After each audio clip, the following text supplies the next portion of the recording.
Vamos lá, gente, parte 2 da nossa aula de número 4. Galera, presta atenção. Nossa parte 1 foi bem tranquilinha, não foi? Tranquilaça, a gente aprendeu sobre configuração eletrônica, falei da organização da eletrosfera, né? Agora, gente, chegou o momento da gente dar uma viajada na maionese, né? Cara, eu vou mostrar pra vocês aqui aquilo que a gente chama na química de modelo atômico orbital. Rui, mas o que é o modelo atômico orbital? Ah, gente, é o modelo atômico atual, né? É o vigente atualmente. Rui, mas espera aí, o Sommerfeld não é o último modelo atômico que teve? Claro que não! Gente, o átomo passou por muitas modificações ainda. E agora você vai ver que o átomo é bem viajadão mesmo, tá? E é isso que a gente vai falar agora. E sabe por que ele é tão viajado? Porque ele não é baseado na mecânica clássica. Ele não é baseado na física clássica. Ele é baseado na mecânica quântica. E é por isso que esse modelo vai ser tão complexo assim. Mas antes de eu chegar aqui, né, e já falar pra vocês desse negócio, a gente vai começar por lá, onde eu vou fazer uma revisão sobre a eletrosfera do átomo, pode ser? Maduzetes, dá aquela viradinha pra cá e vamos começar falando algumas coisinhas pra vocês, tá? Primeiro, gente, eu quero saber,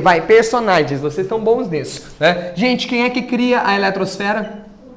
O Rutherford, não é? Ele cria a ideia de eletrosfera. Mais uma vez, o problema da eletrosfera dele é que era desorganizada, né? Ela não respeitava nem as leis da mecânica clássica. Concorda comigo? Aí entra um personagem chamado Niels Bohr e ele faz a eletrosfera o que, gente? Dividida em níveis de energia, não é? Que a gente costuma chamar de camadas, tudo bem? Só que aqui eu vou começar a falar com uma linguagem diferente. Pessoal, a partir de agora, grava essa palavrinha que eu vou usar. A partir de agora, o átomo é quantizado. Gente, o que significa quantizar? Quer dizer que eu vou associar uma quantidade de energia para cada uma das coisas que eu falar para vocês. Tá claro ou não? Então, a partir de agora, o átomo vai ser quantizado. Então, como é que ele quantiza essa eletrosfera? Criando os níveis de energia. Para poder falar disso daqui, ele cria um número chamado número quântico. Olha aqui, ó. Número quântico principal. Tudo bem? Número quântico principal. Rui, qual que é o símbolo de número quântico principal? Símbolo é um Nzinho, né? Já falei isso para vocês. O que o número quântico principal nos diz? Ele diz qual é o nível de energia que o elétron se encontra. Tudo bem? N pode ser igual a quanto, gente? Ó, N é igual a 1, 2, 3, 4, até quanto, gente? Até infinito. Tudo bem? Na teoria do Bohr, eu poderia ter infinitos níveis de energia e o elétron só poderia ocupar esses níveis. Lembra? O elétron não podia ficar entre dois níveis. Ele poderia saltar de um para o outro, mas ele teria que ficar nesses níveis de energia. Gente, uma coisa aqui que tem que estar muito clara para vocês é que quanto maior é o valor de N, maior é o quê? O teor de energia. Por isso que eu crio um número quântico. O número associa a energia a ele. Por exemplo, gente, qual nível tem mais energia? 1 ou 2?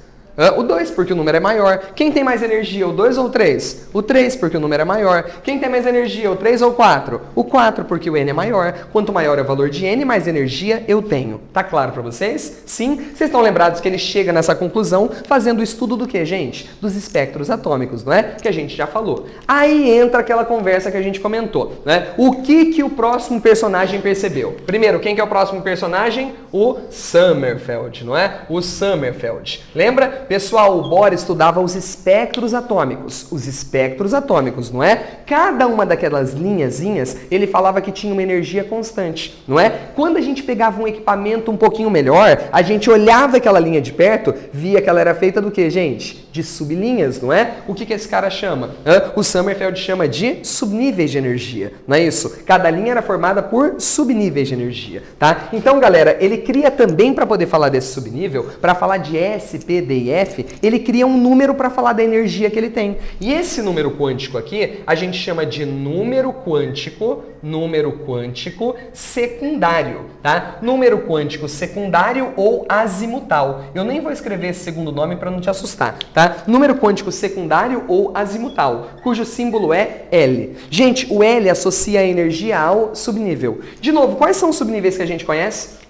Vamos, gente. S, que mais? P, que mais? D, F, inclusive as letras têm a ver com o nome deles, tá? Gente, esse daqui é Sharp, esse daqui é o Principal, Difuso, Fundamental, e daqui pra frente tem o G, H, I, J, K, L, M, enfim, né? Eu vou deixar só até o G. Pode ser? Galerinha, qual é a associação que a gente vai fazer aqui? Como eu estou te dizendo, ele cria um número quântico. Sempre que eu falar de número quântico, tem que ser um valor numérico, tá? Então, quais são os números quânticos aqui? Olha para cá, fazendo um favor. Quando a gente falar do subnível S, o L vai valer 0. Se for o subnível P, o número quântico vale 1. Se for o D, vale 2. Se for o F, vale 3. Se for o G, vale 4. E assim a gente continua. Então, agora eu vou perguntar mais uma vez para você. O número é associado com energia, não é? Qual subnível tem mais energia? S ou P? O P, porque o número quântico dele é maior. Quem tem mais energia, gente? O P ou o D? O D, número quântico maior. Estão entendendo? A gente associa o número a ele. E aí eu posso falar de uma coisa bem legal para vocês, né? Gente, qual que vai ser a medida da energia do elétron que a gente vai ter? Na verdade, vai ser uma soma da energia que eu tenho aqui, no nível eletrônico, junto de qual, gente? Do secundário. Isso é conhecido para nós na química como a regra de Madelung, tá? Regra de Madelung, que nos livros de ensino médio, geralmente eles colocam como regra de Pauling, né? Regra de Pauling, que também não é regra dele, tá? Da mesma forma que o diagrama também não era dele. Tudo bem? O que diz a regra de Madelung? Ela fala que a energia de um elétron é igual à soma do número quântico principal com o número quântico secundário. Essa é a energia associada ao elétron. Soma do número quântico principal com o secundário. Você, por enquanto, não está entendendo onde eu quero chegar, então vou mostrar para vocês aqui agora e aí vocês vão ficar surpresos com isso. Tudo bem? Vou colocar os subníveis. Quando a gente faz distribuição eletrônica, a gente começa com quem? 1s2. Depois vai para qual? 2s2. Depois vai para qual? 2p6. Depois vai para qual? 3s2. Tudo bem? Eu quero fazer uma continha de energia com cada um. Pode ser? Presta atenção. Como é que a gente calcula a energia associada? Número quântico principal mais o secundário. Gente, o número quântico principal é o número da camada. Aqui no caso é 1. 1 mais quanto, gente? Olha para cá, fazendo um favor. Qual é o subnível que a gente tem aqui? S. Olha na tabela, qual que é a energia associada ao S? 0. 1 mais 0 vai dar quanto, gente? Vai dar 1. Grava esse número fazendo um favor. Só grava. Tudo bem? Vamos pro próximo, ver se você está entendendo? Vai lá. Número quântico principal é quanto, gente? 2. Mais. Fala pra mim, energia associada ao subnível S? 0. Quanto que é 2 mais 0? 2, não é? Bom, vamos pro próximo, gente. Aqui, vai. Número quântico principal? 2. Mais. Energia associada ao subnível P, qual que é? 1. Quanto que é 2 com 1? 3, não é? Tá, então o que eu quero falar para você? Lembra que quando a gente vai colocando os elétrons na eletrosfera, a gente está seguindo uma ordem crescente de energia? Isso faz sentido, não faz? Esse cara tem energia 1, esse daqui é energia 2, esse daqui é energia 3. É o princípio da construção. A gente vai da menor para maior energia. Agora deixa eu te mostrar uma coisa. Vamos fazer para o 3s? Vamos lá? Gente, número quântico principal, 3. Mais energia associada ao subnível S, qual que é? 0. Quanto que dá 3 com 0? Dá 3. O que você percebeu? Empatou. Não empatou? Agora, quando der empate, quem tiver o maior nível tem mais energia. Quem tiver numa camada mais externa tem mais energia. Por isso que você coloca primeiro elétron no 2p para depois pôr no 3s, né? Tem a ver com essa construção. Agora vem a coisa mais louca de todas. Por que quando a gente faz a distribuição, a gente primeiro coloca elétron no 4s para depois colocar no 3d? Eu vou te mostrar. Olha aqui, ó. 4s, né? Deixa daqui pular alguns. Depois vem o 3d, não é? Deixa eu te fazer uma pergunta rápida. Vamos lá? Número quântico associado à camada, 4. Mas, gente, número quântico associado ao subnível S, quanto que é? 0. Quanto que é 4 com 0?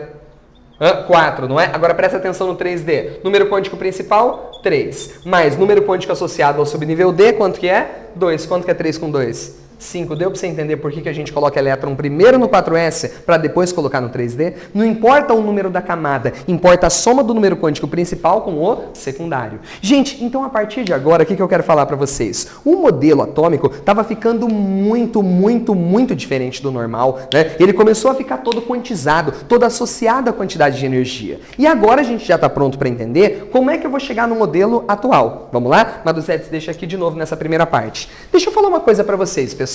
Todo mundo entendeu que a gente está associando energia a alguma coisa, não é?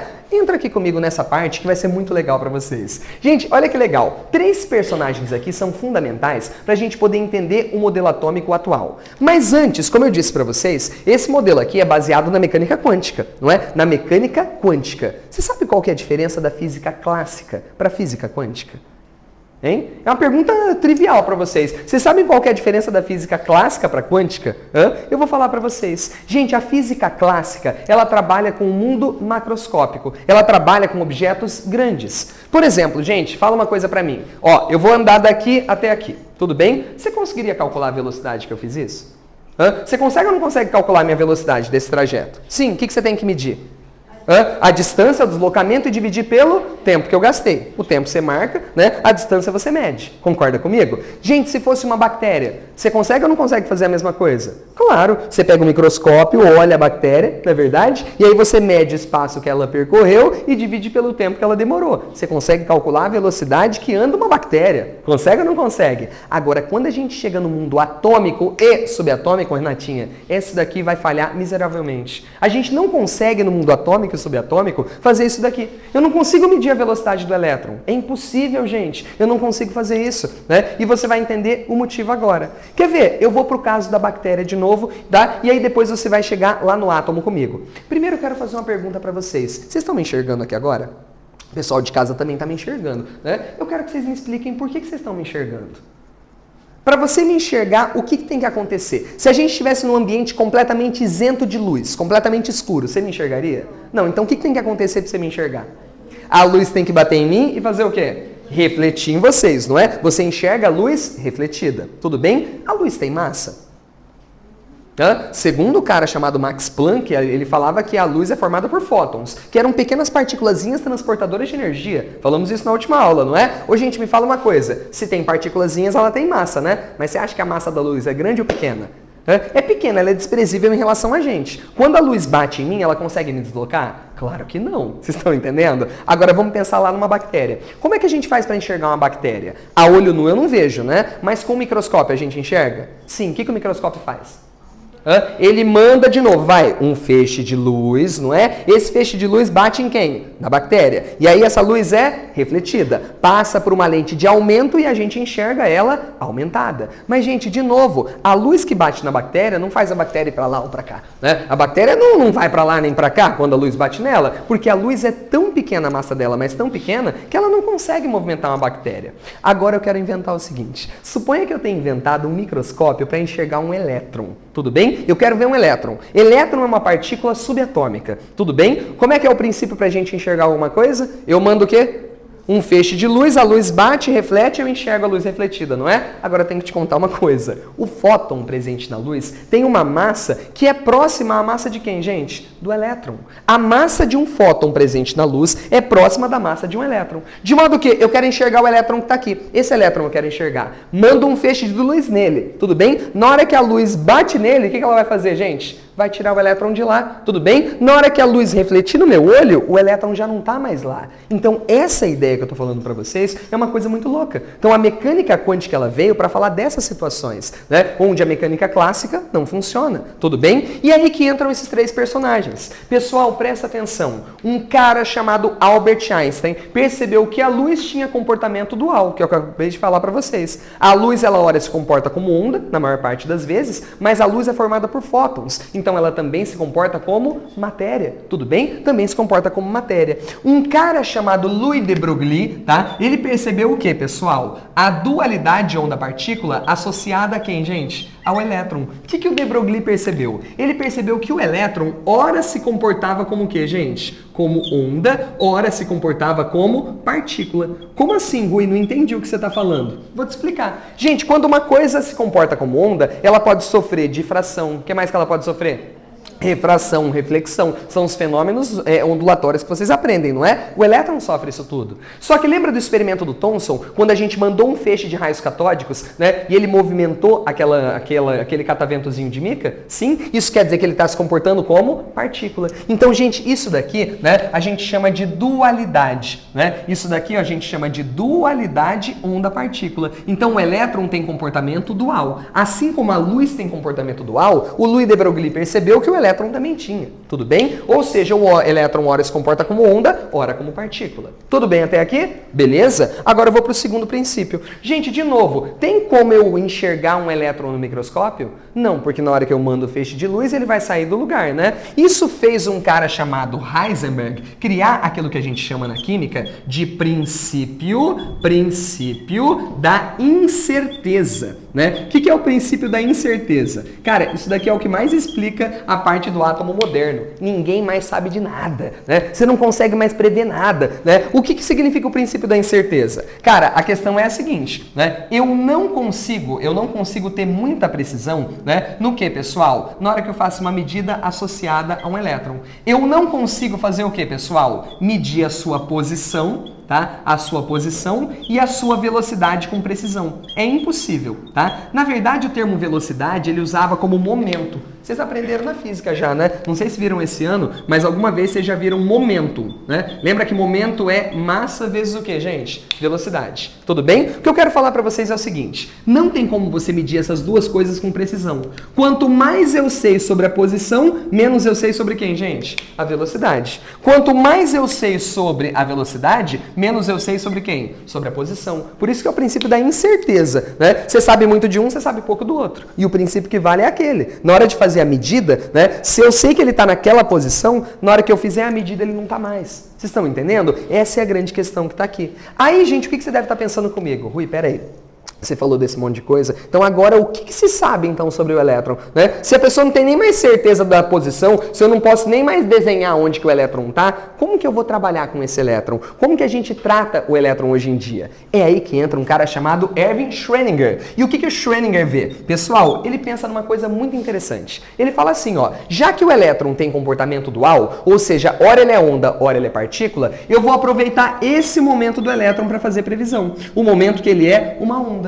Gente, você aprendeu na física, ou vai ver esse ano ainda, as chamadas funções de onda, não é? Gente, toda onda tem uma função horária que você pode fazer para ela. Então, peraí, se o elétron tem comportamento de onda, eu posso criar o quê, gente? Uma função de onda para o elétron. Tudo bem? Uma função de onda. E essa função de onda vai descrever, né, onde o elétron pode estar. Olha que coisa sensacional. Só que aí eu quero contar uma coisa para vocês. Gente, toda função quando você faz, quando você resolve, ela origina um gráfico. Faz sentido para vocês? Toda função origina um gráfico. O que o gráfico mostra para nós? Alguém pode me dizer?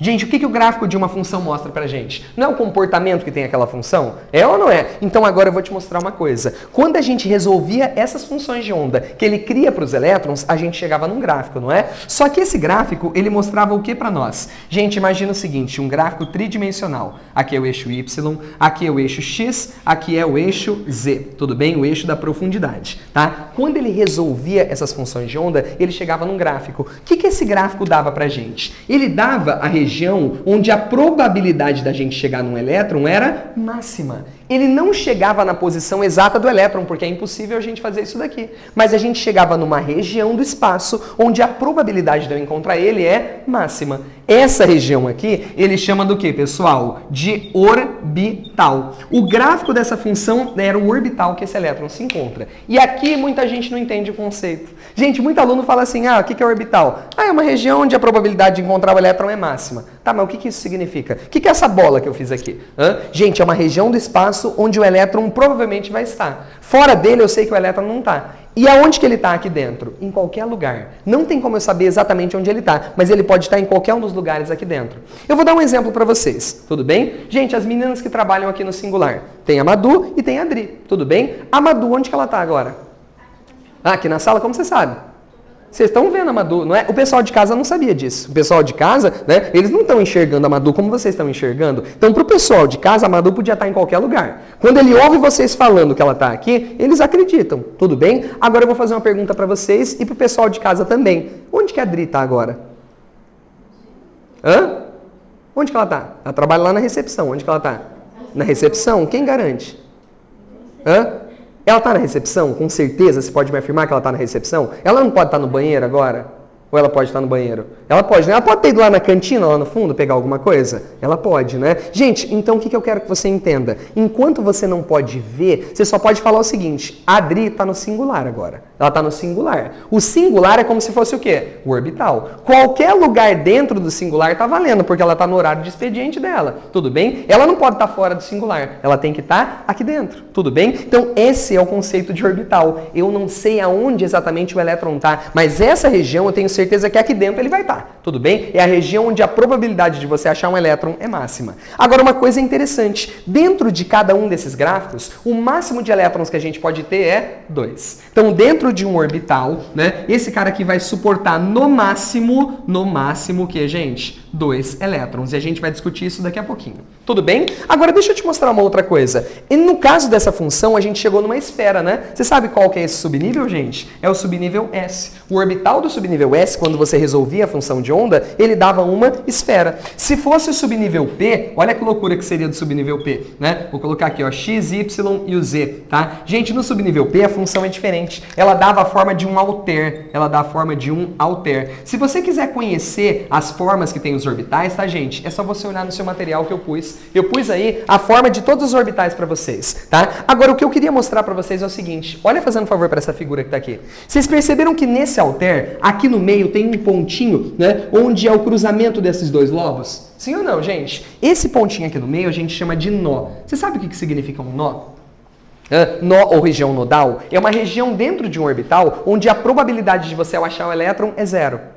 Presta atenção, dentro de um orbital existem regiões nodais, que são regiões que o elétron não está. Vamos fazer uma comparação com a Adri? De novo, gente, a Adri está lá embaixo, não tá? Vocês não estão vendo a Adri. Onde que a Adri está?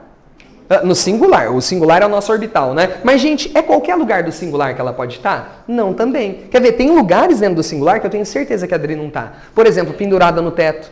A Adri não vai estar pendurada no teto, ela não é a Adri Aranha, concorda comigo? Ela não está pendurada no teto, ela não está dentro de uma parede, concorda comigo? Ela não está no telhado, porque são regiões que estão dentro do singular, porém não são possíveis de você encontrar a Adri. É a mesma coisa numa orbital, às vezes tem região lá dentro que a gente não enxerga elétron nenhum, não tem como ter, é uma região nodal, tá claro para todo mundo? Então cada orbital vem de uma função, cada função dá um gráfico, e é isso que dá pra gente os formatos. Rui, eu tenho que conhecer todos os formatos? Se você for aí, qual que é a página? 135, se você for na página 135, eu coloquei todos os formatos. Ó, gente, subnível S, que formato que tem? Esférico. Subnível P, que formato que tem? De um alter. Agora, se você olhar o outro, formas variadas, tá? Subnível D tem um monte de formatos. É como se você juntasse dois, né, do tipo P para formar o D. Aí o F é mais zoado ainda. Gente, a única forma que você tem que conhecer é a forma esférica e de alter. Tudo bem? Alter, igual usa na academia. Tudo bem? É basicamente isso daqui. Gente, alguma pergunta? Não? Maduzetes, vira para cá então que eu quero mostrar uma coisa para vocês. De novo, pessoal, vamos lá. O orbital, o que é mesmo? É uma região do espaço onde a probabilidade de achar um elétron é máxima. Todo mundo concorda? Deixa eu falar uma coisa para vocês. Pessoal, qual é o máximo de elétrons que a gente pode ter? 2, não é? Então a gente pode ter no máximo 2 elétrons por orbital, não é? E como é que a gente faz, pessoal, para representar isso daqui? Tem 3 maneiras. A gente pode colocar um quadradinho, olha para cá, pessoal, ou a gente pode colocar uma bolinha, ou a gente pode colocar só um tracinho. O importante é o seguinte, olha para cá, como é que eu represento o elétron, pessoal? Uma setinha para cima e outra para baixo. Uma setinha para cima e outra para baixo. Uma setinha para cima e outra para baixo. É assim que a gente vai representar o elétron. Tudo bem? Basicamente é assim. Ui, mas espera aí. Por que uma tem que estar para cima, a outra tem que estar para baixo? Isso tem a ver com uma característica do elétron que a gente chama de spin. Gente, spin tem a ver com rotação. Tudo bem? Rotação, tá? Deixa eu explicar uma coisa para vocês. Quando você colocar 2 elétrons no mesmo orbital, obrigatoriamente esses caras têm que ter o quê? Spins opostos. Rotações opostas, tá? Eu já vou te explicar o motivo. Ô, gente, me conta uma coisa rapidinho. Ó, eu tô colocando 2 elétrons numa mesma caixinha, não é? Numa mesma região. Ô, gente, me conta uma coisa. Elétron com elétron dá atração ou dá repulsão? Repulsão. Então, como é que eles conseguem ficar no mesmo lugar? Ah, e aí, o que isso gera? Eu vou contar uma coisa para vocês. Pensando em força elétrica, pensando em física, força elétrica, né? Me diz uma coisa, pessoal. O elétron atrai ou repele o outro elétron? Repele, porque cargas iguais se repelem, não é? Agora, você aprende na física uma coisa. Vocês estão vendo que eu vou falar muito de física nessas aulas, né? Gente, você aprende que toda carga elétrica em movimento gera um campo magnético. Vocês estão lembrados? Bom, o elétron está o tempo todo se movimentando. Se ele está se movimentando, ele cria linhas de campo. Agora, olha que interessante. Se o elétron girasse, né, no mesmo sentido, vamos fazer assim, ó. Imagina 2 elétrons girando no mesmo sentido, tá? Eles estão criando linhas de campo idênticas, não é? Isso faz com que eles façam o quê, gente? Se repilam mais ainda. Tudo bem? Agora, se um gira num sentido e o outro gira no sentido contrário, o que vai acontecer, pessoal? Eles criam linhas de campo contrárias. Isso provoca uma atração. É por isso, pessoal, que eles têm que ter spins opostos, um girando num sentido, né, e o outro girando no sentido oposto. Assim eles vão fazer o quê, pessoal? Eles vão conseguir ficar no mesmo lugar.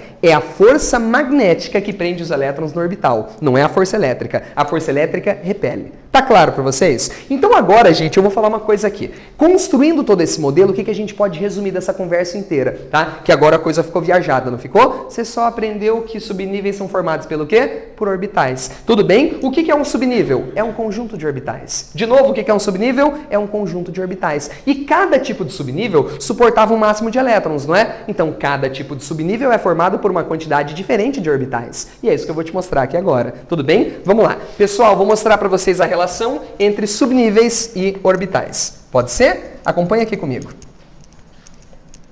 Falei que era viajada essa parte da aula, né? Espero que você tenha acreditado em mim.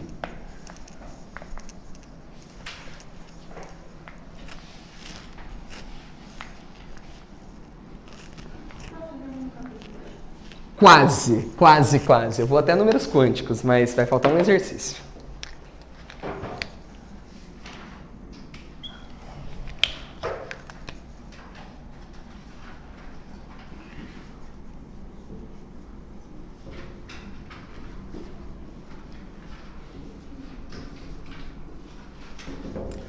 Vamos lá? Meus lindos, por favor, pare e preste atenção que agora a gente vai conversar um pouquinho sobre esses caras aqui. Subníveis e orbitais. Pode ser? Gente, de novo, o que é um subnível? É um conjunto de orbitais. Ô, gente, quais são os subníveis que a gente conhece mesmo e usa? S, que mais? P, que mais? D e F. Só, tudo bem? Se quiser depois falar dos outros, a gente pode, mas não precisa, tá bom? Vamos lá. Gente, me fala uma coisa, vai rapidinho, olha pra cá, né? Qual é o máximo de elétrons que o S pode ter? 2. E o P? 6. E o D? 10 e o F, 14. Então agora eu quero te fazer uma pergunta. Cada caixinha, cada orbital, suporta no máximo quantos elétrons?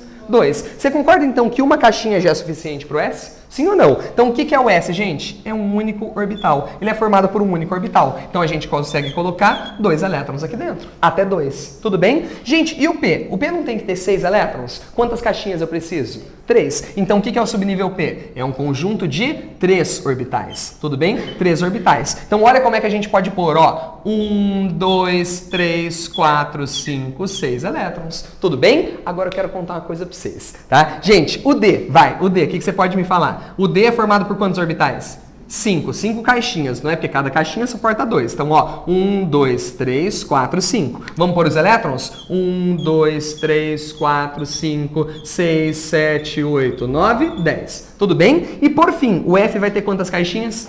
7, não é? Ele vai ter 7 caixinhas, tá? Ó, 1, 2, 3, 4, 5, 6, 7. Vamos por aqui, ó. 1, 2, 3, 4, 5, 6, 7, 8, 9, 10, 11, 12, 13, 14. É a quantidade máxima que ele suporta. Tudo bem? Algum problema até aqui? Não? Então agora eu quero falar um ponto para vocês. Gente, isso tudo é função de onda. Cada quadradinho desses é uma função de onda. Tudo bem? Por exemplo, isso daqui é a função o quê, gente? S. Tudo bem? E o que seria essa daqui? Gente, é uma função P, é uma função P, outra função P. Só que, gente, olha que coisa louca. Lembra qual que é a forma do subnível S? Ele é esférico, não é? Então a gente chama de S mesmo. Agora, aqui, o que nós temos no subnível P? Gente, eu vou desenhar uma vez para vocês, tá? Mas não é para você ficar preocupado com isso não, tá? Vou desenhar aqui os 3 eixos. Os 3 eixos. Pode ser? Ó, gente, presta atenção. X, Y e Z. Tudo bem? Gente, olha aqui, ó. Eu tenho um subnível P no eixo X. O que seria isso? É um alter que está em qual eixo, gente? No eixo X. Todo mundo compreendeu? Eu tenho também o subnível P, que está onde, pessoal? No eixo Y, que seria um alter aqui no eixo Y. E a gente também tem qual, pessoal? Um que está no eixo Z. Existe o do Z, o PZ, que seria esse alter entrando e saindo. Gente, esse desenho inteiro é o subnível P. Os elétrons vão se distribuindo aqui dentro. Tudo bem? Desse jeito que está aqui. Nossa, Rui, que viagem, né? Demais, é muito viajado isso daqui. Agora imagina nesses outros aqui, olha as funções aí depois, né? dxy, dxz, dyz, dz quadrado.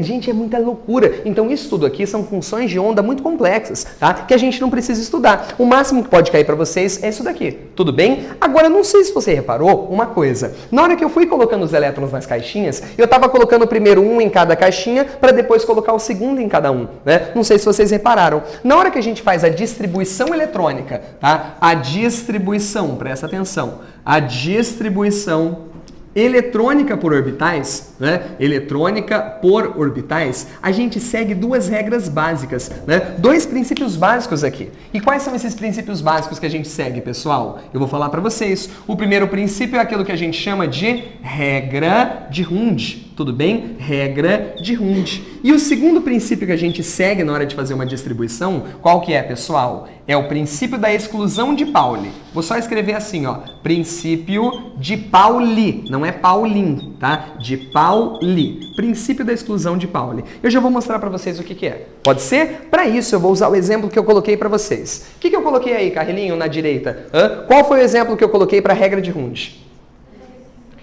3, 2P3. Então presta atenção, ó, 2P3. Presta atenção, todo mundo fazendo favor, né? Primeiro subnível P é formado por quantos orbitais? 3, né? 3 caixinhas. Eu te dei duas possibilidades, a gente vai ver qual que é a melhor. Tudo bem? Ó, primeira possibilidade ou a segunda. Tudo bem? Primeira ou a segunda. Pode ser? Na primeira eu pus assim pra vocês, ó, um pra cima, um pra baixo, um pra cima. Tudo bem? Na segunda eu coloquei um pra cima, um pra cima e um pra cima. Tudo bem? Gente, qual das duas você sabe que é a melhor? Primeira ou segunda?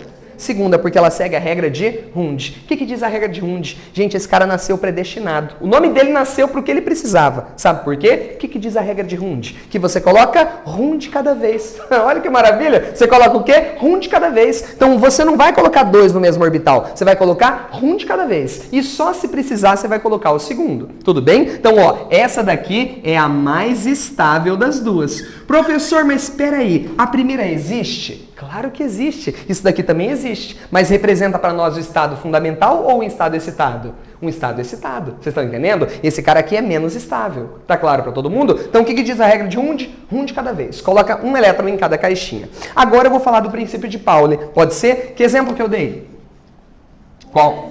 1S2? Então tá bom, 1S2. Gente, eu coloquei 3 possibilidades aí pra vocês, né? Deixa eu pôr aqui, ó. Primeira possibilidade, gente, ó. Vou colocar aqui pra vocês 3 desenhozinhos, tá? Lembrando que como é o S, só tem uma casinha, um quadradinho. Tudo bem? Primeira possibilidade, eu tenho que pôr 2 elétrons. Um pra cima, um pra baixo. Ou os 2 pra cima, ou os 2 pra baixo. Eu já falei pra vocês qual é a certa, né? Qual é a melhor? A primeira, não é? Essa daqui é a mais estável. Quando você faz isso daqui, você está seguindo o princípio da exclusão de Pauli. Tudo bem? Sabe por quê? O que o Pauli fala? Eu vou falar a definição da lei dele e depois eu explico de uma forma mais fácil, tá? Ele fala o seguinte: 2 elétrons não podem ter o mesmo conjunto de números quânticos iguais. Como assim, professor? Eu vou falar depois de números quânticos, mas eu quero que você entenda uma coisa. Como é que eu chamava essa rotação mesmo? Eu chamava do quê? Spin. Spin é um número quântico. Spin é um número quântico. Tudo bem? Se esses dois estão virados para cima, eles têm o mesmo número quântico. Porque eles estão na mesma caixinha, no mesmo subnível, no mesmo nível e rodando para o mesmo lugar. Isso para o Pauli é inaceitável. Tudo bem? Então, como que eu resumo para você o princípio de Pauli? Quando você for colocar elétrons dentro de um orbital, coloque com spins opostos. Só isso, tá? Coloque com spins opostos. Essa é a questão. Ok? Isso aqui existe? Mais uma vez. Existe, mas não é estável. Isso aqui existe, mas não é estável. Tudo bem? Agora eu vou te fazer uma pergunta. Por que a gente faz assim ao invés de fazer assim? Não adianta justificar falando, porque seguiu a regra de Hund. Não, eu quero saber por que isso é melhor que isso. Por que isso é mais estável que isso? Alguém pode me explicar? Porque você está ocupando todos os orbitais e aqui o outro você está deixando um sobrando. E por que não é bom deixar um sobrando? A gente deixou uma sala sobrando aqui no singular, né? A gente está com 2 salas trabalhando e uma ficou sobrando aqui. Podia até dividir diferente, né? A gente deixou uma sobrando. Por que isso daqui é mais estável que isso, gente? É uma questão muito simples, tá? Presta atenção. Elétron atrai ou repele elétron?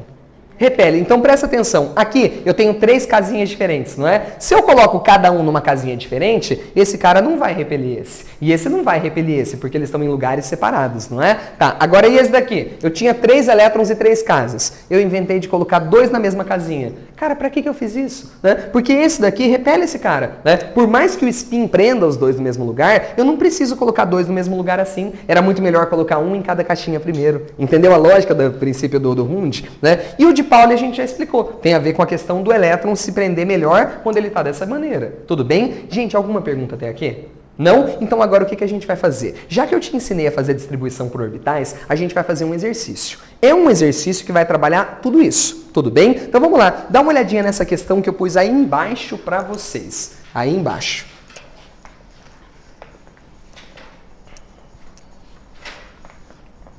Tá com saudade dessa matéria, Maduzetes? Não. Não?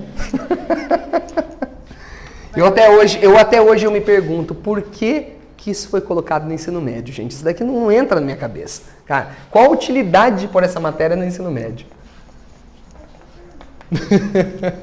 Nossa Senhora. Se parasse no Summerfield já estava ótimo. Se parasse na primeira parte da aula de hoje estava ótimo já. Mas não, tem que dar números quânticos para vocês. Que nunca vão usar para nada na vida. Vamos lá, né? Gente, presta atenção. Por favor, Carlinho, lê pra gente o exercício. A respeito do átomo ferro, Fe6, e dos seus íons férricos, ferro 3+, ferroso, F2+. Perfeito. Com a questão abaixo. Ótimo. Pode continuar? Pode continuar. Da distribuição eletrônica do átomo de ferro por subníveis em seu estado fundamental. Ah, gente, o que ele pediu então? Distribui o ferro. Vamos lá, vamos distribuir? Ferro normal, ferro 26, tudo bem? Ferro 26. Vamos fazer a distribuição? Como é que fica, gente? Me ajuda, vai, please. 1S2, 2S2, 2P6, 3S2, 3P6, 4S2 e por fim 3D6. Tudo bem? Esse é o átomo de ferro no estado fundamental. Alguma dúvida? Não? Próximo.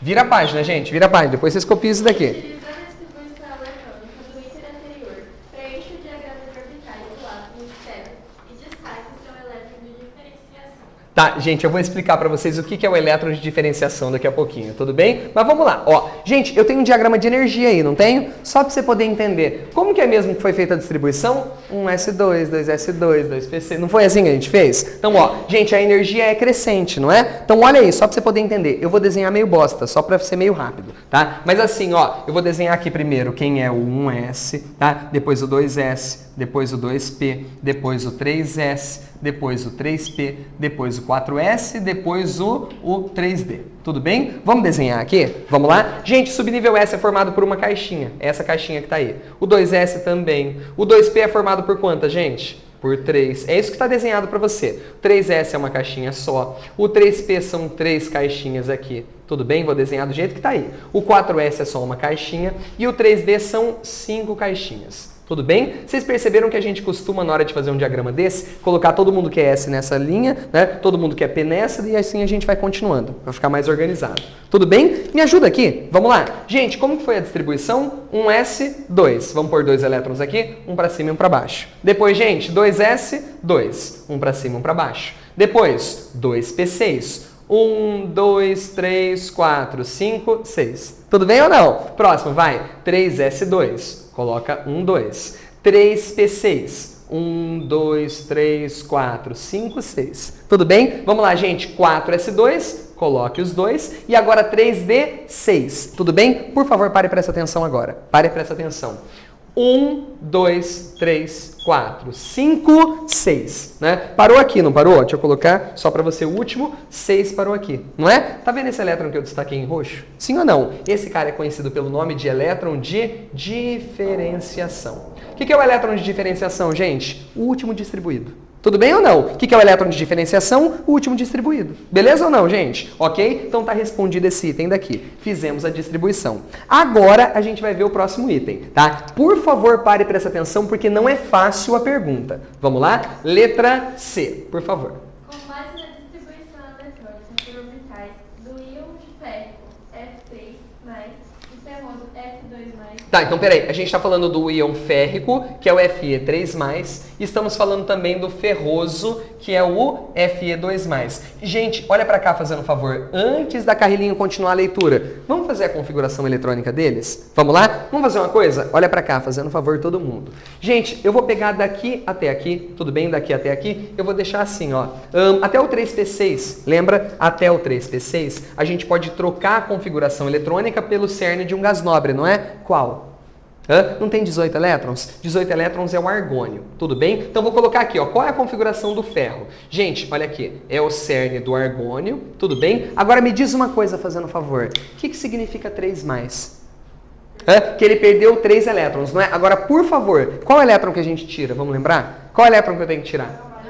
Vou tirar da camada de valência. Então tira esses dois e depois tira mais um daqui. Concorda, gente? Sim? Então ele ficaria assim, ó, desse jeito. Argônio mais o que depois, gente? 3D5. Todo mundo concorda que ele fica assim? Sim ou não? Agora vai lá, pessoal. O próximo, vou fazer do ferro 2. Tudo bem? Do ferro 2, ao invés de perder esses mais esse, ele só teria perdido esses dois. Concorda? Então seria como a configuração eletrônica dele? Do ferro 2 seria cerne do argônio, junto do que, gente? De 3D6. Todo mundo compreendeu até aqui? Sim, eu apenas refiz a configuração eletrônica usando o cerne do gás nobre. Tá, e agora? O que ele quer saber? Explique por que a conversão do íon Fe2+ e Fe3+ é energeticamente favorável. Ah, então ele quer saber da conversão do ferro 2 em ferro 3, né? Do ferro 2 em ferro 3. Gente, eu vou mudar o sentido da seta. Pode ser? Por que a conversão, ó, vou mudar o sentido da seta, tá? Ele falou por que a conversão de ferro 2 em ferro 3, ou seja, caminhar da direita para a esquerda aqui, né? Por que isso daqui é energeticamente favorável? Tudo bem? Eu tenho uma pergunta para fazer para vocês que nós falamos isso hoje, tá? Quando eu falo que uma coisa é energeticamente favorável, quer dizer que está ficando mais estável, né? Se está ficando mais estável, quer dizer que ele está ganhando ou perdendo energia? Na química, tudo que tem pouca energia é estável, né? Então, energeticamente favorável quer dizer o quê, pessoal? Se esse cara aqui é mais estável, quer dizer que ele tem o quê, pessoal? Menos energia. Ou seja, a conversão desse cara nesse daqui, ela libera energia. Isso faz sentido para vocês, sim ou não? Sim ou não, gente? Ok? Então, agora eu quero que vocês tentem me explicar por que é favorável. Gente, presta atenção, ó. Dá uma olhada no que seria esse desenho. Olha que legal, olha que legal. 3D5 seria o desenho assim, né? Ó, dá uma olhadinha, gente. Vou desenhar 1, 2, 3, 4, 5. Não é? O que seria 3D5? São os elétrons assim, ó, desse jeito. Tudo bem? Só esses 5 elétrons aqui. Agora o outro é 3D6, não é? Vou desenhar o 3D6 para você aqui. O 3D6 é super parecido, né? Só que tem uma diferença, presta atenção, ó. Aqui fica assim, 1, 2, 3, 4, 5, com mais um elétron, não é? Gente, o que você nota que aqui tem de ruim comparado com esse? Se tem 2 elétrons dentro de um orbital, existe o que, gente? Repulsão. Logo, esse elétron repele esse. E é por isso que é favorável a gente remover esse elétron daqui, transformando nessa configuração. Então agora, nesse momento, sem mesmo explicar, eu acho que eu já te expliquei aquela primeira parte da aula de hoje. Lembra da regra do falta 1? Lembra daquilo? Gente, se eu dou um jeito, né, de deixar esse cara com 5 elétrons aqui, não é legal ter uma caixinha vazia. É melhor se você tiver todas semi-preenchidas, porque os elétrons se organizam melhor por aqui. Eles se distribuem melhor. Vocês estão entendendo? Por isso que era melhor ficar 4s1 3d5 do que ficar 4s2 3d4. Tudo bem? Os elétrons ficam alinhados no mesmo sentido. Então, ó, por que esse processo aqui é favorável, gente? Porque é mais estável essa configuração do que essa. Aqui não tem a repulsão dos 2 elétrons. Tudo bem? E isso, gente, se aplica na nossa vida. Sabe por quê? Gente, qualquer objeto de ferro enferruja, não é? E a ferrugem é feita de ferro 3. A ferrugem é feita do quê? De ferro 3. O ferro oxida até ferro 2 e o ferro 2 vira ferro 3. Porque é um processo energeticamente favorável. E você percebe isso, né? Basta deixar um objeto de ferro exposto à umidade que esse cara vai realmente se transformar, né? Porque é muito favorável isso daqui. Tudo bem? Gente, então, ó, eu tô te mostrando de uma maneira muito difícil, tá? Por que as coisas enferrujam, por exemplo, né? Então a gente pode utilizar a configuração eletrônica e o modelo orbital para explicar essas coisas assim, tá bom? Gente, alguma perguntinha? Não? Então tá bom. Agora a gente vai, pessoal, para a penúltima coisa de hoje, tá? Propriedades magnéticas da matéria. E aí eu fecho a aula com números quânticos. Pode ser? Vamos lá. Bora.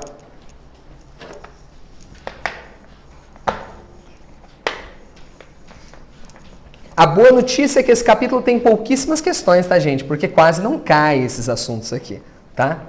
A má notícia é que não tem questão fácil. Fácil, né? A série Dexter não pensa que é fácil, não. Né? Não se irrite se você chegar na Dexter e já errar. Tudo bem? É natural, porque já é difícil desde o começo. Tudo bem? É que a série Heisenberg vai ser mais pesadona mesmo no final.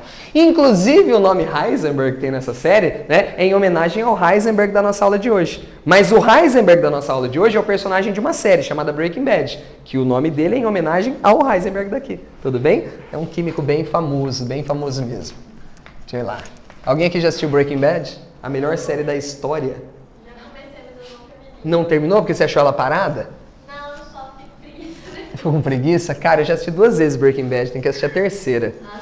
E ó que eu não sou fã de séries, assim, de pegar pra assistir. Mas Breaking Bad é demais. Não é porque é de química não, gente, que é muito... A construção da série é sensacional. Tirando o episódio da mosca, é tudo muito legal. Quem assistiu aqui lembra do episódio da mosca?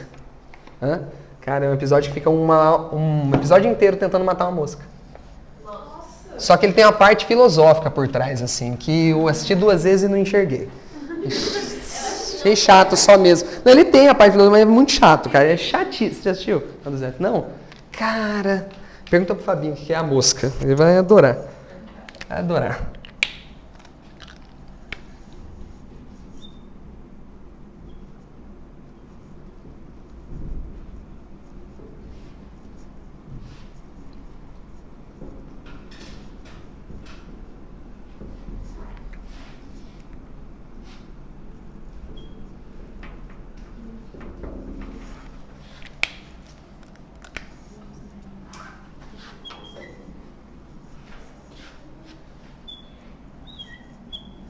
Me fala a sequência do seu material.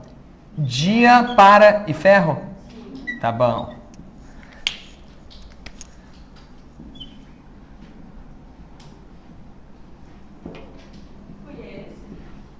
Hã?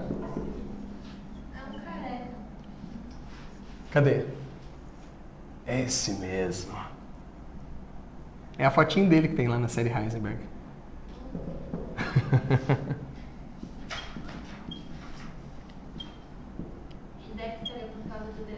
Do desenho, os dois. Do Rick é do Rick and Morty e o Dexter por conta do Dexter do laboratório.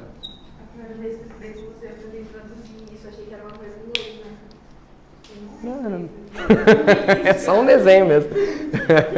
Gente, vamos lá? Ó, presta atenção. Meus lindos, agora é sério. A aula agora já está chegando no fim, tá? Então a gente só tem 2 conceitos para ver aqui. O primeiro são as propriedades magnéticas da matéria e o segundo são os números quânticos, que a gente já começou a falar deles, né? Mas que a gente vai dar uma melhorada ainda, porque eu falei de 2 números quânticos, né? E citei o spin, que é um outro, mas nós temos 4 ao todo, tá? Então vamos lá. Cara, propriedades magnéticas da matéria. Deixa eu fazer uma pergunta para vocês. Quando eu falo em algo magnético, acho que a primeira coisa que vem na minha cabeça é um ímã, não é? Se eu pegar um ímã aqui agora e eu encostar no quadro e soltar, ele vai cair ou vai ficar grudado?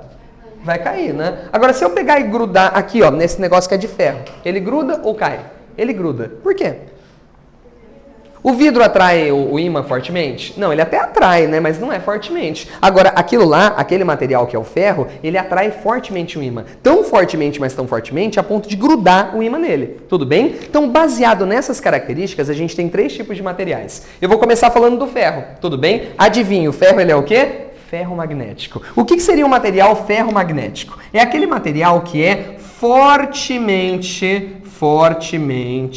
atraído por um ímã. Tudo bem? Atraído por um ímã. Quando eu falo, gente, fortemente, é tão forte, mas tão forte, a ponto dele grudar no ímã. Bom, qual que é o principal elemento ferromagnético que a gente tem? É o ferro, mas é o único? Não, tem 3. Ferro, níquel e cobalto. Esses 3 caras aqui, o fênico, tá? São os elementos ferromagnéticos. Gente, eles conseguem grudar fortemente em qualquer ímã. Tudo bem? Fênico, ferro, níquel e cobalto. Esses 3, juntamente das suas ligas metálicas, são ferromagnéticos. Tudo bem? Gente, algum problema? Agora, deixa eu falar uma coisa pra vocês. Olha pra cá. Qualquer outro metal, tudo bem? Se você chegar com um ímã perto dele, ele não vai grudar. Mas ele pode sentir uma leve atração ou uma leve repulsão. É aí que a gente vai classificar em dia ou paramagnético. O que seria o paramagnético, pessoal? É aquele material que sofre uma leve atração, tá? Pelo ímã, tá? Leve atração pelo ímã. Ou seja, gente, ele não chega a grudar. Ele não chega a grudar. Você nem sente isso acontecendo. Mas se você pegar um equipamento chamado balança de Guy, que está na sua complementação, se você estiver curioso para ver, né? Se você pegar essa balança de Guy, você percebe que ele vai ter uma leve atração. Tudo bem? Isso é um material paramagnético. Em outras palavras, o que é um material paramagnético? É um ferro magnético bem fraquinho. Tudo bem ou não? É um ferro magnético bem fraquinho. E por fim, nós temos quem? Os diamagnéticos, tá? O que é um diamagnético? É aquele cara que sofre uma leve repulsão, tá? Pelo ímã. Ou seja, você aproxima o ímã dele, né? Você não vai sentir ele repelindo nada. Mas se você colocar nessa balança de Guy, que está na sua complementação, se você quiser ler, né? Cara, o que vai acontecer? Ele dá uma leve repulsão. Ele repele um pouquinho. Tudo bem? Agora a questão é a seguinte, pessoal. Como que eu sei que o material é ferro, para ou diamagnético? Bom, para ser ferro é fácil, né? Tem que ter ferro, níquel ou cobalto. Qualquer um desses três você já responde direto o que é ferro magnético. Agora, quando que eu sou dia, quando que eu sou paramagnético? Você vai ter que olhar a distribuição por orbitais. Gente, você vai olhar a distribuição e vai procurar o seguinte, tá? Olha para cá, fazendo um favor, para você poder compreender. Tudo bem? Para ele ser paramagnético, olha para cá, para ele ser paramagnético, ele tem que ter um elétron desemparelhado, pelo menos um elétron desemparelhado. O que significa estar desemparelhado, gente? Sem o par, um elétron sozinho. Tudo bem? Quando você tem um elétron sozinho no orbital, você concorda que ele gira? Sim ou não? Ele gira criando o quê, gente? Um campo magnético, não é? Como ele gira criando um campo magnético, é como se esse cara fosse um imãzinho. É como se esse elétron funcionasse como um imãzinho. É por isso que ele vai sentir uma leve atração pelo ímã. Tá claro para vocês? Agora, se você só tiver elétron emparelhado, ou seja, todos os elétrons na forma de par, o efeito desse anula desse. Consequentemente, esse cara não vai ser atraído pelo ímã, ele vai ser repelido por ele. Tá claro para vocês? É isso. Procura elétron desemparelhado ou não. Se tiver elétron desemparelhado, é paramagnético. Se só tiver elétron emparelhado, é diamagnético. Vamos provar? Eu pus exemplos para vocês, não coloquei? Gente, ó, eu pus para vocês dois exemplos aí, não é? No diamagnético, quem que eu pus? O cálcio. Vamos lá, eu quero mostrar para vocês o cálcio. Pode ser? Cálcio 20. Olha para cá, fazendo um favor. Vamos fazer a distribuição? Como é que fica? 1s2, né? 2s2, 2p6, 3s2, 3p6 e, por fim, 4s2. Ô, gente, olha pra cá. Você concorda que todos os orbitais estão completamente cheios? Estão ou não estão? Então não tem elétron desemparelhado. Agora eu vou te dar uma dica. Você não precisa olhar a configuração inteira, você só olha a última, né? Porque todo mundo tem que estar preenchido para chegar no último. Ó, olha só para essa última daqui. Você concorda que 4s2 tem 2 elétrons aqui dentro? Então todo mundo está preenchido. Ou seja, esse material ele é o que, gente? Diamagnético. O cálcio é diamagnético. Ok? Agora, quem foi o exemplo do para que eu dei para vocês? Sódio, presta atenção, Na11. Vamos fazer a distribuição? Como é que fica, gente? Vai. 1s2, 2s2, 2p6, 3s1. Gente, olha pra cá. A parte anterior você não olha, só olha pro último, que é onde parou, né? O que seria 3s1? É um orbitalzinho com o quê, gente? Com um elétron aqui. Concorda que ele tem um elétron desemparelhado? Tem ou não tem? Portanto, esse cara aqui, pessoal, ele é o quê? Ele é paramagnético. Ou seja, esse elétronzinho se comporta como um ímã, tá? De modo que quando a gente passa um ímã perto dele, ele vai orientar suas linhas de campo e vai fazer o quê, gente? Ele vai pegar, né, e vai conseguir ser levemente atraído por ele. Tá claro para vocês? Agora eu já te expliquei a parte 1. Vou começar a dar uma viajada na maionese um pouquinho, tá? Que eu sempre faço com vocês, tá? Gente, deixa eu falar uma coisa aqui, presta atenção. Imagine que isso daqui seja uma barra de um metal qualquer, tudo bem? É uma barra de um metal qualquer. Show de bola? Gente, uma barra de um metal que eu vou chamar de M, tudo bem? Você concorda que aqui dentro eu vou ter um monte de M? Vou ou não vou? Não é aquele docinho que a gente compra na Americanas, M&M's, né? Mas tem um monte de M aqui. Mzinhos são os átomos do metal. Pode ser? Gente, o que acontece, tá? Imagine que seja uma barra de ferro, tudo bem? Uma barra de ferro.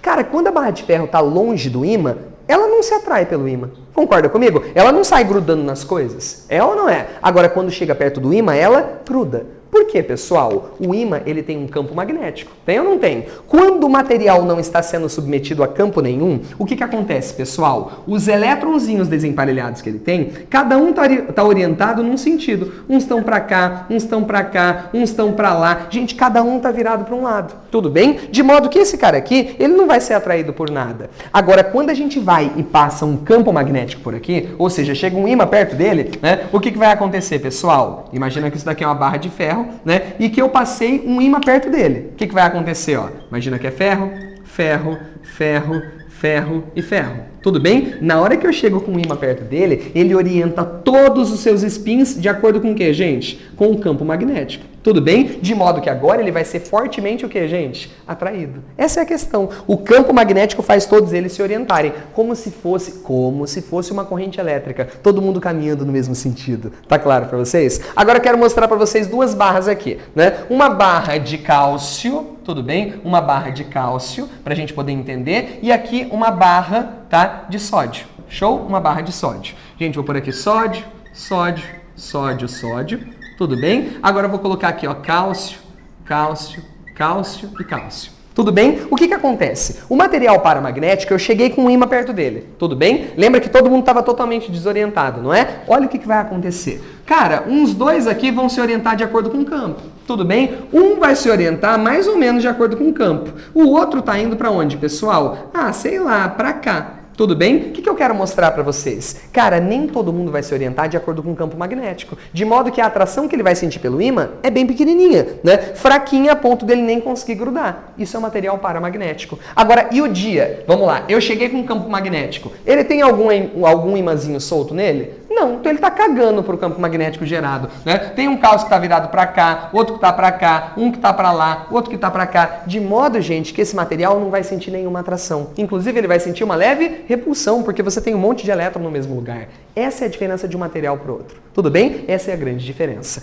Agora, meus lindos, uma última coisa que eu quero falar para vocês, né? Olha para cá que essa pergunta agora é mais aprofundada. Pode ser? O cálcio na forma de átomo, ele é o que, gente? Diamagnético. Agora, e o íon cálcio? Íon cálcio é o Ca2+. Ele é dia ou ele é paramagnético?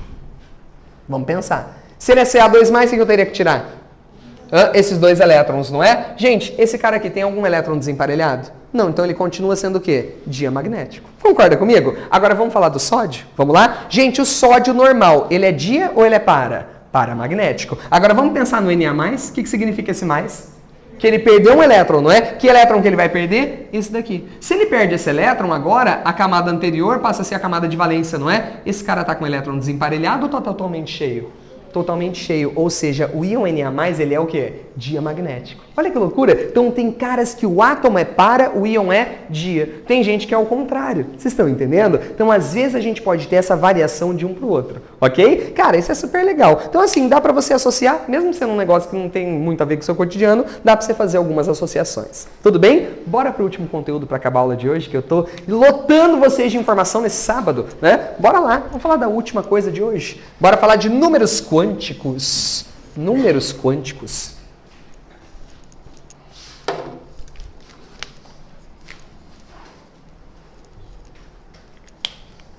Agora deu mais saudade, pelo menos um pouco, ou um pouco mais de distância? Mais de... Vamos lá. Bora.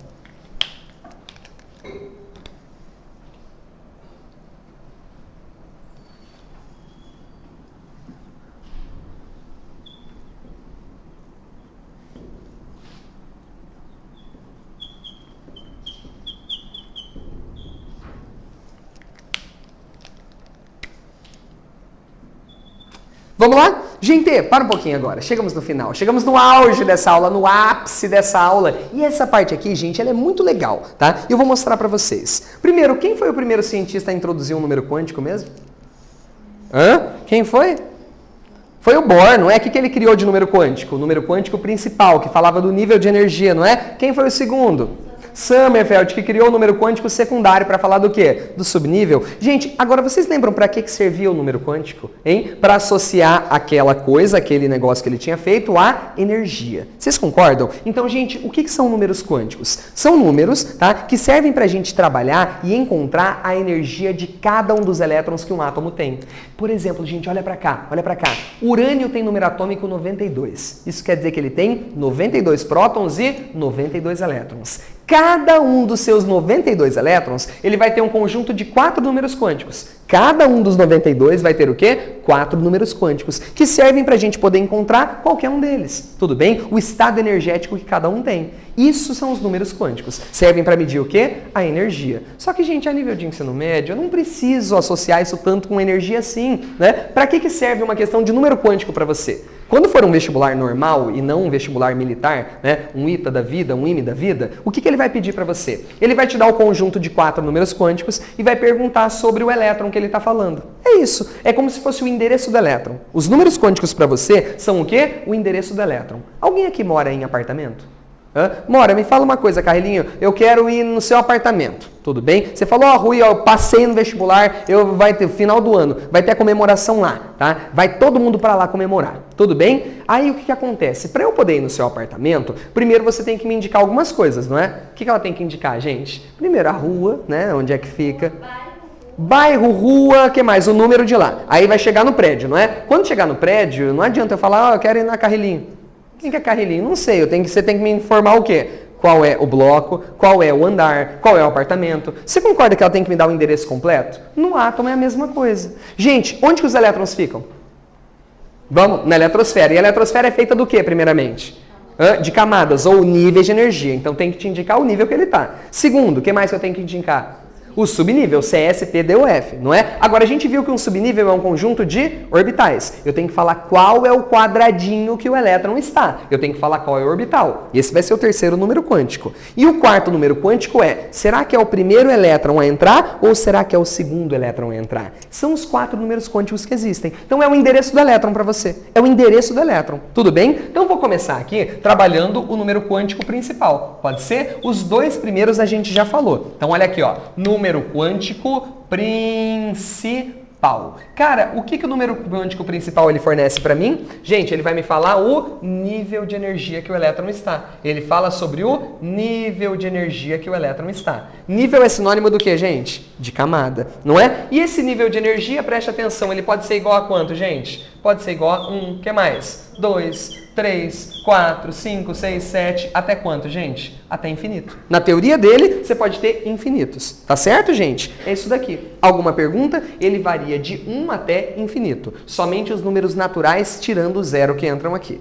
Tudo bem? Beleza. Agora vai lá. Já sei qual é a camada. Agora eu tenho que saber o subnível. É agora que a gente vai para o número quântico secundário ou azimutal. Secundário ou azimutal. Tudo bem? Deixa eu pôr aqui, ó. Símbolo primeiro do número quântico secundário ou azimutal, gente. O símbolo é um Lzinho, tudo bem? É um Lzinho. Deixa eu pôr aqui pra vocês. L minúsculo. Gente, aquele falava do nível. E esse daqui? Fala do subnível. Tudo bem? Subnível. Gente, quais são os subníveis que a gente conhece mesmo?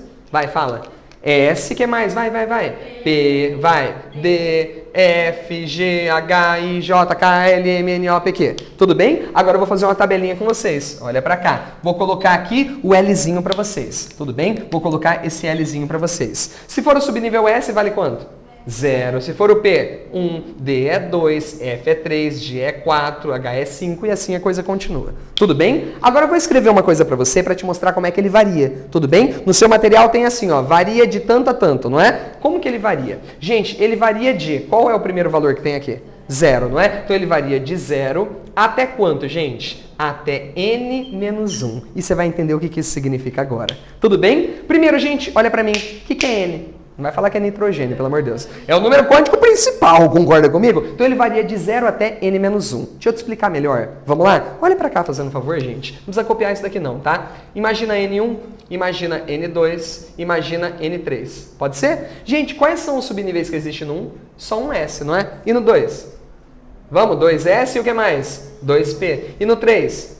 3S, o que mais? 3P e 3D. Todo mundo concorda? Sim? Tá, deixa eu te fazer uma pergunta. Olha pra cá. Qual é o número quântico associado ao subnível S? 0. Tá. Qual é o número quântico associado ao subnível S? 0. E ao P? 1. Qual é o número quântico associado ao S? 0. Ao P? 1. Ao D? 2. Então olha que legal. Num nível 1 a gente só chega em 0, que é n menos 1. No próximo, no nível 2, a gente vai de 0 até 1. 1 é n menos 1. Você concorda comigo? 1 é esse número menos 1. No próximo, gente, no nível 3, ele vai de 0 a 2. O que 2 representa? n menos 1. Por isso que ele varia de 0 a n menos 1. Tudo bem? Numa camada 50, ele vai de 0 até 49. Numa camada 1000, ele vai de 0 até 999. Tá explicado para vocês? Sim? Tá bom. Mas você não precisa saber muito disso não, tá? Geralmente as questões não cobram esse ponto. Agora eu vou pro próximo, né? Já te falei o nível, já te falei o subnível. Mas o que é um subnível mesmo? É um conjunto de orbitais. Eu tenho que falar qual é o quadradinho que o elétron está. Eu tenho que localizar em qual quadradinho esse elétron está. É por isso que a gente vai fazer o quê, pessoal? Colocar mais um número quântico, não é? O número quântico próximo que vai aparecer é o magnético, tá? Magnético. Deixa eu pôr aqui para vocês. magnético. Show? Gente, qual que é o símbolo do número quântico magnético? Vou pôr aqui para vocês, tá? O símbolo dele é M de magnético ou Ml. Você vai entender que ele está relacionado com o anterior. Tudo bem? Gente, de novo, esse cara se refere a qual caixinha, né? Se refere ao orbital que o elétron se encontra. Tudo bem ou não? Ao orbital que ele se encontra. Agora, gente, para um pouquinho que eu vou te explicar como que ele funciona, tá? Para tudo que você está fazendo, por favor. Quais são os subníveis que a gente conhece? Vamos, S, que mais? P, que mais? D e F. Vamos pôr só esses 4 aqui. Tudo bem? Gente, vamos desenhar? O S é formado por quantas caixinhas? Uma só. O P? 3 caixinhas, não é? Próximo. 5 caixinhas. Sempre vai somando 2, tá? Ó, 1, 2, 3, 4, 5. E o próximo? 7 caixinhas, não é? 7 orbitais. 1, 2, 3, 4, 5, 6, 7. Não é? Olha pra cá, fazendo favor. Lê o nome da matéria, fazendo favor. Números quânticos, não é? Isso aqui não é um número, isso daqui é uma letra. Então a gente vai ter que associar um número a cada caixinha. Qual é a regra nessa parte da matéria agora, pessoal? A caixinha do meio sempre vale 0. Vou repetir. A caixinha do meio sempre vale quanto? 0. Tudo bem ou não? À direita, que número que eu tenho? Mais 1. À esquerda, menos 1. Vamos nesse daqui? Direita. Mais 1, mais 2. Menos 1, menos 2. Tudo bem ou não? Embaixo, vai, gente. À direita. Mais 1, mais 2, mais 3. Menos 1, menos 2, menos 3. Então, olha para cá, fazendo um favor. Vamos supor que eu esteja me referindo, olha para cá todo mundo, a um elétron que esteja nessa caixinha aqui. Tudo bem? Do subnível D. Eu vou falar que o número quântico magnético dela é quanto, gente? Mais 1. Se eu estiver falando de um elétron que está aqui, quer dizer que é menos 2. Entendeu? Você olha a caixinha que ele está. Tudo bem? Ok? Agora só falta falar uma última coisa, não é? Será que é o primeiro elétron da caixinha ou o segundo? É o último número quântico, tá? É o número quântico que a gente chama de spin. Tudo bem? Número quântico de spin. Pode virar para cá, Maduzetes. Vamos para o último que está aqui. Ah, esqueci de falar de uma coisa. Volta lá. Volta lá. Esse cara varia de quanto a quanto, né, gente? Vou colocar aqui para vocês. Ele varia de quanto? De menos L até mais L. Gente, deixa eu explicar para vocês aqui. O que é o L mesmo? É o subnível, é o número quântico secundário, não é? Olha para cá fazendo um favor, olha para cá fazendo um favor. Quando a gente pensa no subnível S, quanto que vale o L dele? 0. Então ele vai de menos 0 até mais 0, que é 0. Tudo bem? Gente, quando eu penso no subnível P, quanto que vale o L dele? 1. Então ele vai de menos 1 até mais 1. Entendeu? A gente consegue associar. O F não é 3? Vai de menos 3 até mais 3. É só isso daqui. Tudo bem? Gente, são raras as questões de vestibular que você tem que aplicar essa coisa que eu tô te falando, tá? Geralmente você não precisa se preocupar com isso. Show de bola? Tranquilo? Então vamos lá então. Vamos agora para a última coisa, o último número quântico, e aí a gente só vai fazer um exercício. Como eu disse, vai ficar faltando o último exercício do material.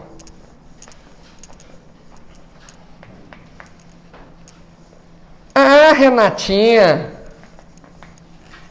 Programada a aula, hein? Do primeiro ao último minuto, você viu? Vai dar certinho o tempo. Que homem! Que homem! Uma máquina. Uma lenda. Vamos lá, bora.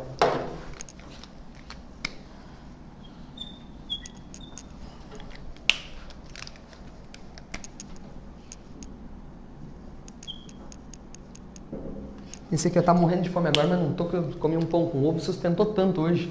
Cara, que bom. Vamos lá, ó. Gente, número quântico de spin é S ou MS, tá? Ele se relaciona com o anterior porque tem a ver com a caixinha e com o elétron que tá lá. Tudo bem? Gente, a que se refere o número quântico de spin? Na realidade, se refere ao elétron, né? Ele tá girando para um lado ou para o outro. Mas aqui eu vou falar assim, ó. Tá relacionado com qual elétron eu tô me referindo. Tudo bem? A qual elétron eu estou me referindo. Se é o primeiro a entrar na caixinha ou o segundo a entrar na caixinha. Só que agora você vai parar e prestar atenção, porque aqui é uma coisa meio louca, meio viajadinha, tá? Deixa eu explicar uma coisa para vocês. Quais são os valores de spin que a gente pode ter? O spin ou será igual a menos meio, ou será igual a quanto, gente? A mais meio. Tudo bem? Aí você deve estar perguntando assim, né? Tá, Rui, mas qual que é o menos meio, qual que é o mais meio? Depende da questão.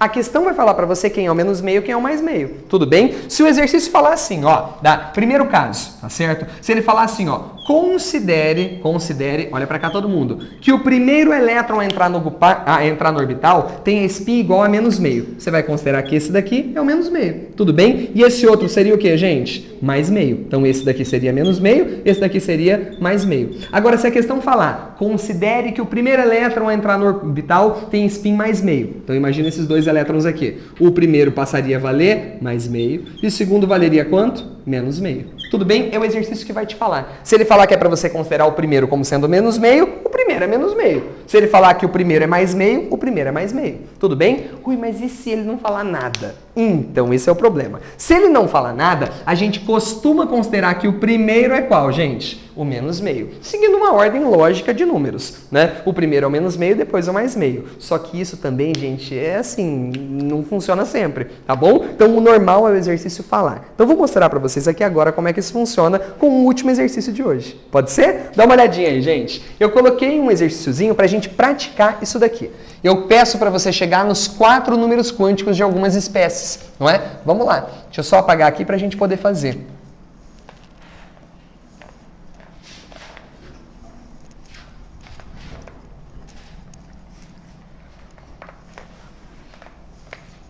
Pior que eu sei que essa matéria é inútil, mas eu amo ela de paixão. Adoro da hora isso daqui. Né? Tá tudo certo aí, Manzetes? Me assustou agora por um segundo. Só tem que ver onde você vai fazer. Putz, eu pensei que tivesse dado tudo errado agora. Vamos lá. Tá bom, vamos daqui pra frente. Vamos lá? Bonitinhos e bonitinhos, meu Brasil. Vamos fechar na sala de hoje com chave de gold. Vamos lá? Exercício 1, por favor, Carlinhos. O que ele pede aí? Dê o conjunto de números quânticos para simples elétrons. Tá, e ele pede pra gente considerar o quê? Vai, tem uma observação aí. Considere que o primeiro elétron a ocupar o orbital possui spin igual a menos meio. Ah, então o primeiro elétron spin é igual a quanto, gente? Menos meio. O que isso significa, só para você poder entender? O primeiro da caixinha é menos meio. O segundo da caixinha vai ser mais meio. Tudo bem? Gente, eu vou te ensinar como é que a gente faz isso daqui. É a coisa mais fácil do planeta Terra. Tudo bem? Vamos fazer o primeiro? Vamos lá? Quem que é o primeiro que tá aí? 3. Tá, gente, olha pra mim. Vamos fazer o seguinte. Eu vou fazer os 2 primeiros, você vai fazer o último pra mim. Pode ser? Mas vamos lá. Só presta atenção agora. Só presta atenção. Gente, ó. Eu quero saber quanto que vale N, quanto que vale L, quanto que vale M e quanto que vale S do último elétron que tem aqui. Pode ser? Vamos lá, ó. Gente, primeira coisa, olha pra mim. Número quântico principal, né? Corresponde à camada, não é? Qual que é a camada que a gente tem aqui, pessoal? 3. Então, N vale 3. Alguma dúvida? Segunda, eu tenho que falar o subnível, não é? Tem que falar que é o P. Gente, vamos lembrar daquela tabelinha de correspondência? Ó, S, P, D e F. Vamos lá? Número quântico secundário, quanto que vale? 0, 1, 2, 3. Qual que é o subnível? P. Se é o P, quanto que vale, gente? Vale 1. Alguma dúvida? Terceiro passo, você vai desenhar ele. Desenha, tudo bem? Desenha. Já que eu sei que é o subnível P, eu vou desenhar. Quantos quadradinhos tem? 3. E o do meio vale quanto? 0, não é? Olha pra cá todo mundo, por favor. Vamos lá? O do meio vale 0, a direita mais 1, a esquerda menos 1. Bonitinhos, por favor, olha pra cá, porque é esse procedimento que você vai fazer. Quantos elétrons eu vou colocar aqui dentro? 2. Então presta atenção, ó. 1, 2. Em qual caixinha que parou? Na 0. Então o que você faz? Você destaca. Gente, eu parei nessa caixinha aqui. Eu parei nessa caixinha aqui. Então quanto que ele vale, gente? 0. Número quântico magnético é 0. Agora, olha pra mim. Seu universo agora é olhar só pra essa caixinha. Esquece o resto do mundo. Tudo bem? Olha só pra essa caixinha. Foi o primeiro elétron a entrar nela ou o segundo a entrar nela? Primeiro, se foi o primeiro elétron a entrar nessa caixinha, seu universo é essa caixinha. Eu vou falar que o spin é quanto? Menos meio. Mas não foi o segundo elétron. Não é o segundo elétron da distribuição, é o da caixinha. Na caixinha só entrou o quê, gente? Um elétron apenas. Tá claro pra vocês? Vou fazer o B e vocês vão fazer o C pra gente vazar na braquiária. Pode ser? Vamos lá? Letra B de bola. Quem quer B de bola, fazendo favor? 5. Oi. Não vou repetir. Vamos lá. Vamos repetir aqui o spin. Ó, por que eu considerei que o spin é menos meio? Então, o que você faz? Renatinha, você entendeu que quando a gente fez a distribuição, eu marquei a caixinha, não é? Ele pediu pra gente considerar que o primeiro elétron vale menos meio. O primeiro elétron é entrar em cada caixinha. Então, esse daqui é menos meio, esse aqui é menos meio também. Tudo bem? Por isso que eu coloquei. Show de bola? Vamos lá. Quem quer B de bola? 5S2, amiguinhos. Vamos lá, ó. 5S2. Eu quero colocar o número quântico principal, secundário, magnético e spin. Pode ser? Me ajuda fazendo um favor, pessoal, vai? Primeira coisa, N é o número da camada. Quanto que vale? 5. Segundo, qual é o valor correspondente ao subnível S? 0.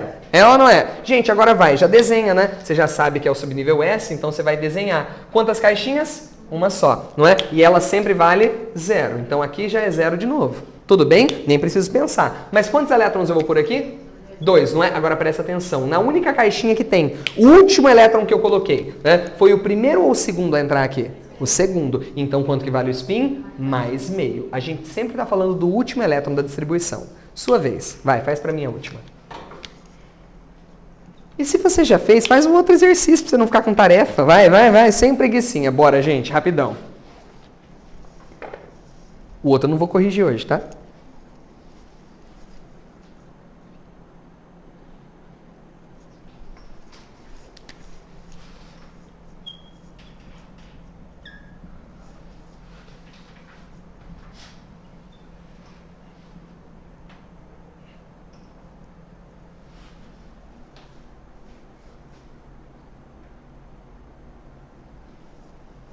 É a hora da verdade. Você de casa, sem preguiça, hein? Sem passar esse vídeo agora, hein? Às vezes nem vai ver às vezes essa parte que eu tô falando, né? Você tá falando pro vento. Talvez, né? É, exatamente. Vamos, gente, seu desafio é esse. Só falta você fazer isso daqui. A gente finaliza a aula de hoje. Bora.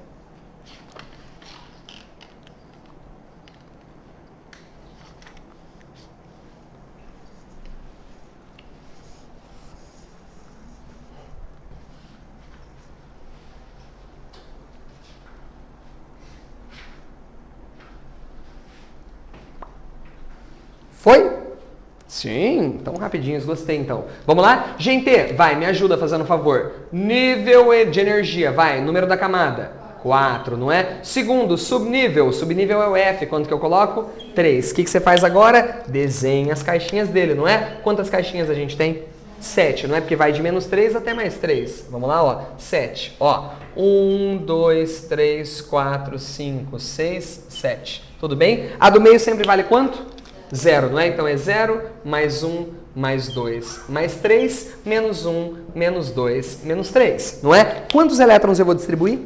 5, não é? Então presta atenção, 5, ó. 1, 2, 3, 4, 5. Marca a caixinha que parou, ó. Marquei. Tudo bem? Fala pra mim qual que é o número dela?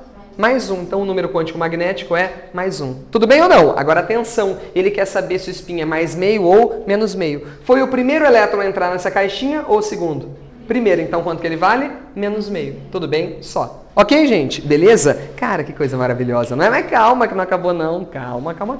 Você tem uma tarefa, né? E a sua tarefa vai ser fazer esse exercício 2. Na próxima aula eu vou começar a aula corrigindo esse exercício. Vou ler para vocês. Sabendo que o elétron de diferenciação de um determinado átomo possui o seguinte conjunto de números quânticos. Primeiro, olha para mim. O que é elétron de diferenciação?